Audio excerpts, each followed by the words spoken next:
Na-squeeze niyo na ba lahat ng budget ninyo? Gusto niyo pa bang makahanap ng extra cash? Panoorin niyo 'tong video na ito at ipapakita ko sa inyo kung paano ako nakahanap ng extra $1,000 every year, tax-free.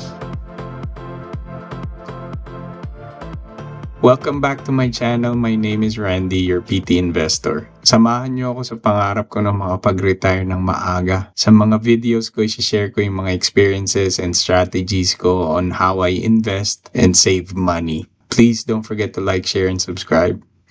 Saan nga ba ako nakakakuha ng extra cash? Baka magulat kayo.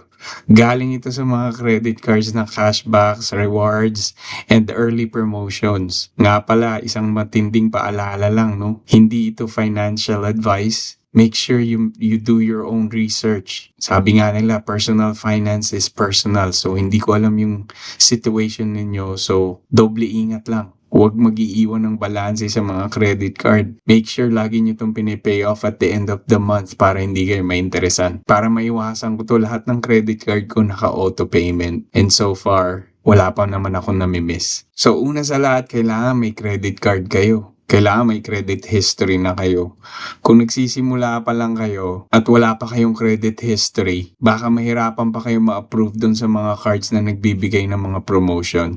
But it's okay. Importante makabuild kayo ng credit history nyo. So, baka ito na yung senyales para kayo mag-apply at ma-build nyo na yung credit nyo. Paano ko na-build yung credit ko? Nag-apply ako sa Capital One kasi sila lang yung merong credit card na para dun sa mga taong wala pang history. Mabilis akong na-approve doon. Tapos, ginamit ko lang ng ginamit yung credit card na yon as much as I can. So, parang lahat ng gastos ko doon doon ko pinapadaan, and then binabayaran ko lang yon at the end of the month para walang interest. Simulat sa pool, wala talaga akong iniwan na balanse sa mga credit card. Ginamit ko lang to para ma-build yung credit history ko kasi magagamit mo to eventually kung mag-a-apply ka na, kung bibili ka ng kotse or bibili ka ng bahay. Kailangan mo ng credit history para mas madali kang ma-approve. Pwede rin namang walang credit history pero marami ka pang kailangan i-submit. Pwede ka pa rin ma-approve pero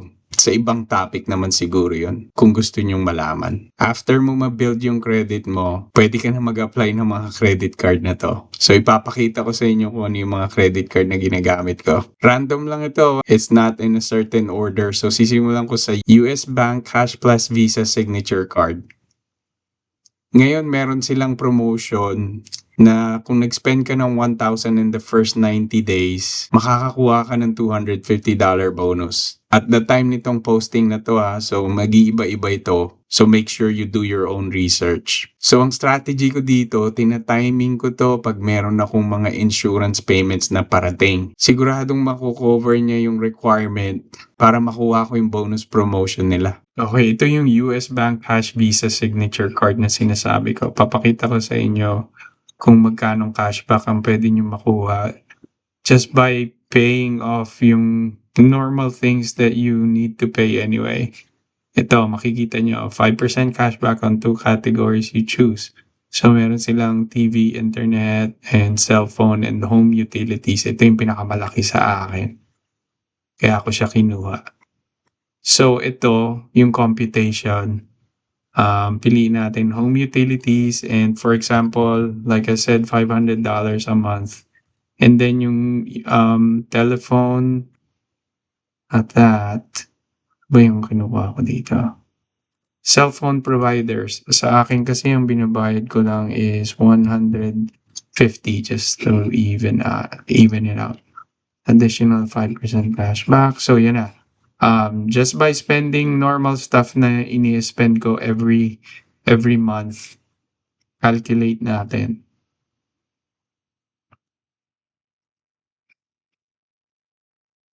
So yung first year, with yung promotion na $250, meron ka na kagad $640 na makukuha in the first year na gamitin mo yung credit card. Next credit card is yung Citi Custom Cash Card. May promotion din sila na $200 cashback. Makukuha mo yung $200 cashback bonus pag nag-spend ka ng $1,500. sa purchases within the first 6 months pagka-open mo ng account. Dito sa card na to, makakakuha ka ng 5% cashback sa top eligible expenses mo, like a spend category. For example, one eligible expense nila is gas, and then meron ding groceries. So ito na nga, no, ang ginagawa ko dito, kumuha ako ng credit card for myself tsaka sa wife ko, and then ginagamit ko lang yung credit card ko for gas, tapos yung credit card niya for groceries. So paano namin na ma-maximize ito? Kinuhanan ko siya ng authorized user na credit card sa account ko, and then kumuha din ako ng authorized user sa account niya para sa akin. Tapos nilabel ko yung credit card niya as for groceries, and then yung credit card ko for gas. So every month na ma-maximize namin yung 5% between dun sa categories na yon. So hindi sila nag-overlap. Lahat ng gastos lang ay nasa isang account. Lahat ng gas nasa isang account, and lahat ng groceries nasa isang account din. Ito naman yung Citi Custom Cash Card na sinasabi ko. Earn $200 cashback bonus after qualifying purchases. So meron din siyang requirements. So ito naman, spend $1,500 on purchases in the first 6 months of account opening. And then 5% siya cashback on your top eligible spend category each billing cycle up to $500 spent. So well under $500 pa rin. So na-maximize ko pa rin yung 5%. So for example, yung gas purchases ko is around $350 maxed or more. Depende. So amount purchase, cashback limit is $500. Anything over that will be 1%. And for example, I spent $350 at 5%. So meron kang $1750 every month, which is, let's see, 1750 times 12 is $210. Okay? So, another $210. Abot na ba yung $1,000 na pinangako ko sa inyo? I think malapit na or lagpas na. Okay? Kasi sa groceries pa. So, for example, doon sa isang credit card na ginagamit ng wife ko, so ang cash limit niya, cashback limit is $500.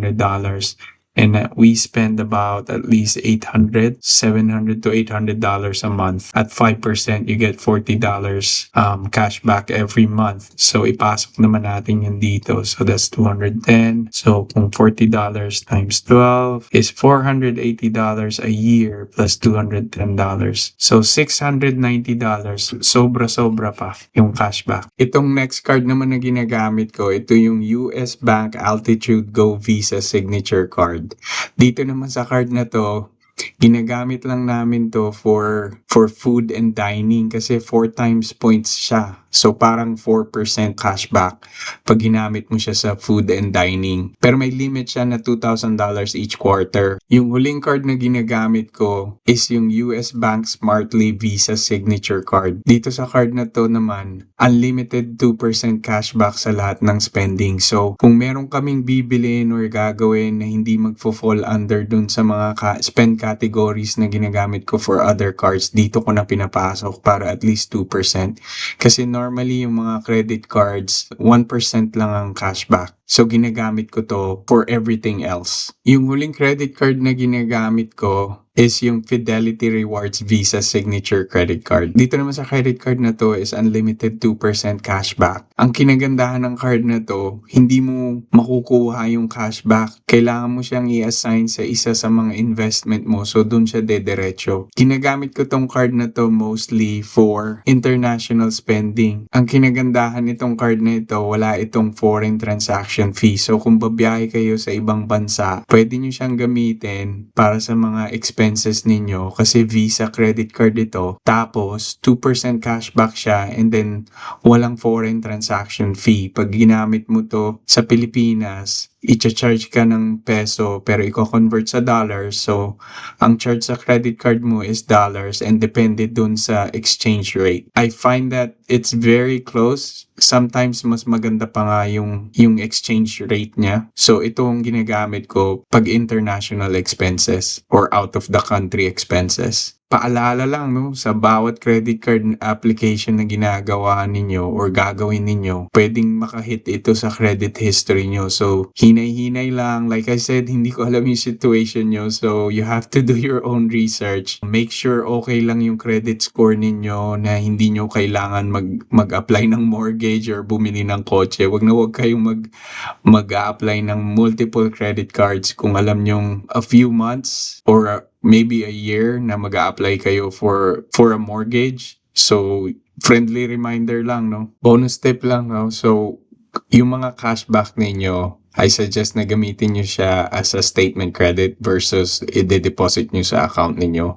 For example, i-deposit nyo sa checking or sa savings. Pag ganun ang ginawa nyo, makaka-receive kayo ng interest income. Kasama ito sa interest income na ifa-file nyo as taxes at the end of the year. So the best way to maximize again is to use all your cashback as a statement credit. Maraming salamat nga pala kung umabot kayo until the end. Again, don't forget to like, share, and subscribe para sa mga susunod ko pang video. Kita-kita tayo ulit.